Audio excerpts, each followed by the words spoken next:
সমস্ত মানুষের সফলতা কামিয়াবি দুনিয়া এবং আখিরাতে আল্লাহ তাআলা দ্বীনের মধ্যে রাখছেন। মানুষের জীবনের যত অংশ আছে, পার্ট আছে, দুনিয়ার হায়াতটা তার মধ্যে খুবই সামান্য একটা অংশ। রূহ জগতে আমরা এসে অনেক বেশি দিন ছিলাম। মায়ের পেটে অল্প কিছু দিন,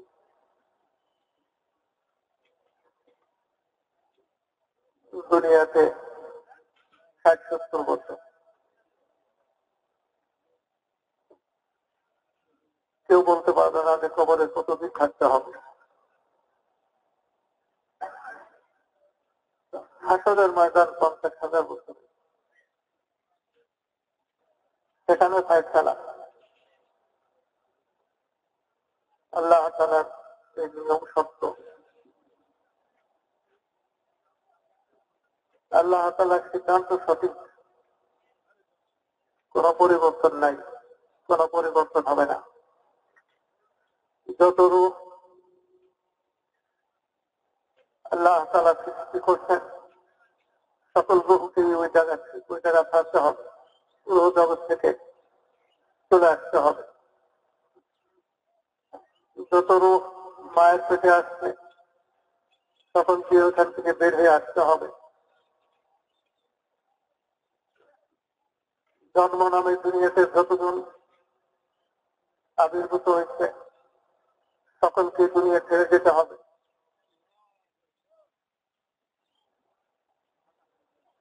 আলমে বারজাখে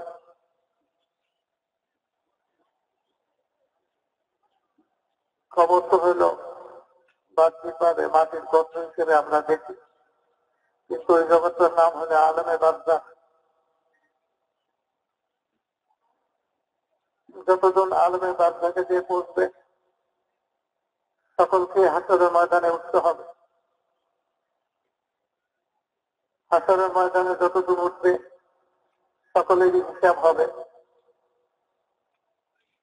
হিসাবের গণ্ডির থেকে কেউ বাইরে থাকতে পারবে না।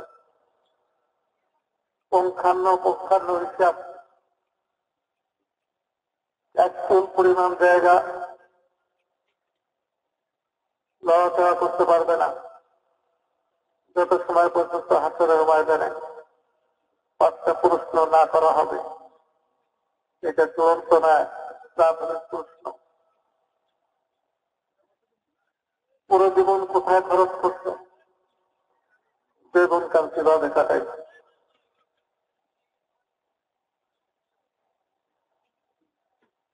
দিন সম্বন্ধে কতটুকু জানছ এবং কতটুকু মানছ।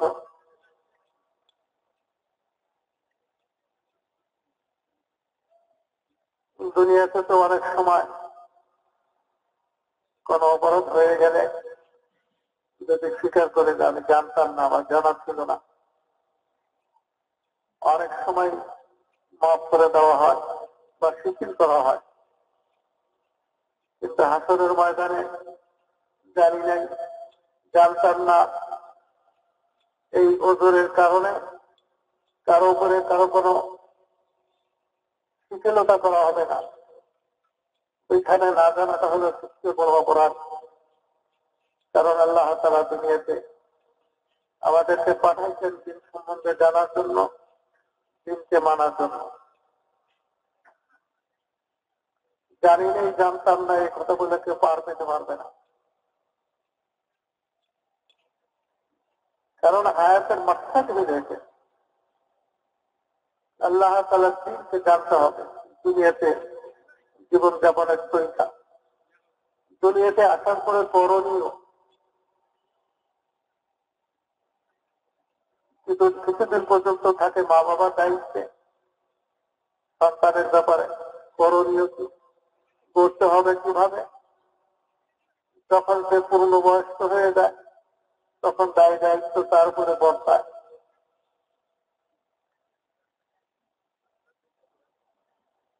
জন্য নামাজের জন্য হুকুম হলো 7 বছর বয়স হয়ে গেলে তাকে নামাজের কথা বলো। তো নিশ্চয়ই নামাজ শিখাইতে হবে তার চেয়ে আগে। যদি না শিখায় আর যদি বলে যে নামাজ পড়ো, তাহলে তো সন্তান বলবে যে নামাজের কথা বলার হুকুম যখন আসছে, তাহলে বুঝতে হবে যে নামাজ সম্বন্ধে তাকে ধারণা আগে সৃষ্টি করাইতে হবে, তার ভিতরে তৈরি করতে হবে। 10 বছর হইলে তাকে শাসন করো। বালেগ হয়ে গেলে দায় দায়িত্ব তার। যে সমস্ত মা বাবারা সন্তানকে দিন শিখাবে না,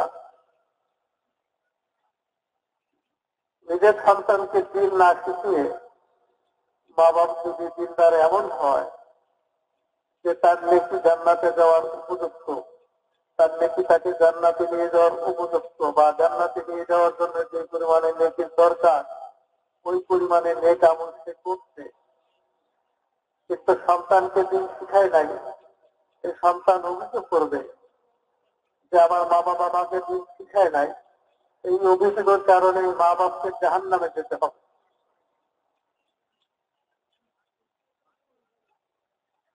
আল্লাহ নবী ইরশাদ করেন, আলা কুল্লুকুম রাঈ ওয়া কুল্লুকুম মাসউলুন আন রাঈয়াতিহি। তোমরা সকলেই গার্জিয়ান, অভিভাবক, তোমাদের সকলকে তোমাদের অধীনস্থদের সম্বন্ধে জিজ্ঞাসা করা হবে। তো মেরে মুহতারাম দোস্ত বুজুর্গ, এই সকল সিদ্ধান্ত আল্লাহ তাআলার পক্ষ থেকে নেওয়া হয়ে গেছে। আল্লাহ তাআলার সিদ্ধান্তের মধ্যে আর কোন পরিবর্তন আসবে না। যত রূহের জন্ম হয়েছে ওই জগৎ থাকতে হবে, রূহ জগৎ থাকতে হবে। যত রূহ মায়ের পেটে আসছে ওইখান থেকে বের হইতে হবে। যত দূর আসমান জমিনের পেটে আসছে এখান থেকে তাকে চলে যেতে হবে। কুল্লু নাফসিন যায়কাতুল মাউত, মৃত্যুর স্বাদ সকলকেই আস্বাদন করতে হবে।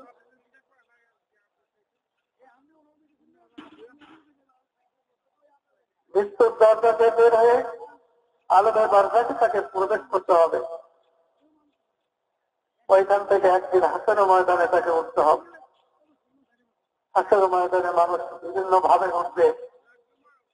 কেউ হায় হায় করতে করতে উঠবে, কেউ কাঁদতে কাঁদতে উঠবে।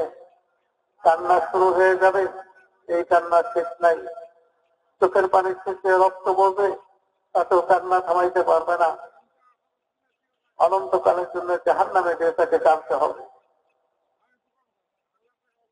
যদি ইমানের জররা পরিমাণ না থাকে, যদি সামান্যতম ইমানও থাকে, তো কোনো না কোনোদিন জাহান্নাম থেকে বের হবে। মেরে মুহতারাম দোস্ত বুজুর্গ, যারা নাকি দুনিয়াতে আসার মাকসাদকে বুঝতে পারছে এবং এই মাকসাদকে আমলের মাধ্যমে পুরা করছে,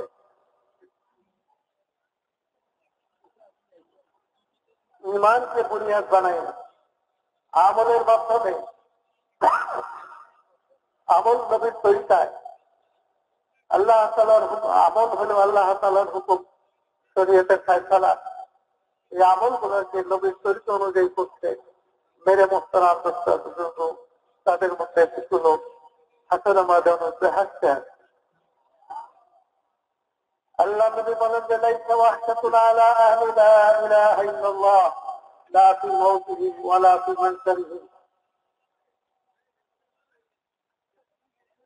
كأني أنظر إلى أهل لا إله إلا الله وهم ينقضون التراب عن رؤوسهم ويقولون الحمد لله الذي أذهب عني الحزن। কিছু মানুষ কবর থেকে যখন উঠবে, আলমের বারজাখ থেকে যখন রওনা দেবে হাসরের ময়দানের দিকে, আল্লাহ নবী বলেন এদের মধ্যে যারা লা ইলাহা ইল্লাল্লাহ বলা হবে তাদের কোনো ভয় নেই, তাদেরকে নাই কোনো ভয় নাই। এই আলমের কবরে আলমের বারজাখেও তাদের কোনো ভয় নেই, হাসরের ময়দানেও তাদের কোনো ভয় নেই। আমি যেন তাদেরকে দেখতেছি, তারা আসতেছে, মাথার থেকে মাটি ঝাড়তেছে আর বলতেছে সমস্ত প্রশংসা ওই আল্লাহ তাআলার জন্য, যে আল্লাহ তাআলা আমাদেরকে সমস্ত রকমের দুশ্চিন্তা থেকে মুক্ত করে রেখেছে। মেরে মোহতরম দোস্ত বুজুর্গ, সমস্ত নবীদের মেহনত ছিল মানুষ কি করে কালিমাওয়ালা হয়ে যায়। সমস্ত নবীদের কালিমা একটাই, লা ইলাহা ইল্লাল্লাহ, একই কালিমা। সেই হুজুর সাল্লাল্লাহু আলাইহি ওয়াসাল্লাম ইরশাদ করেন, আবুনা ওয়াহিদুন ওয়া উম্মাহাতুনা শাত্তা, মানে আমাদের সকল নবীদের বাপ এক, মা ভিন্ন ভিন্ন।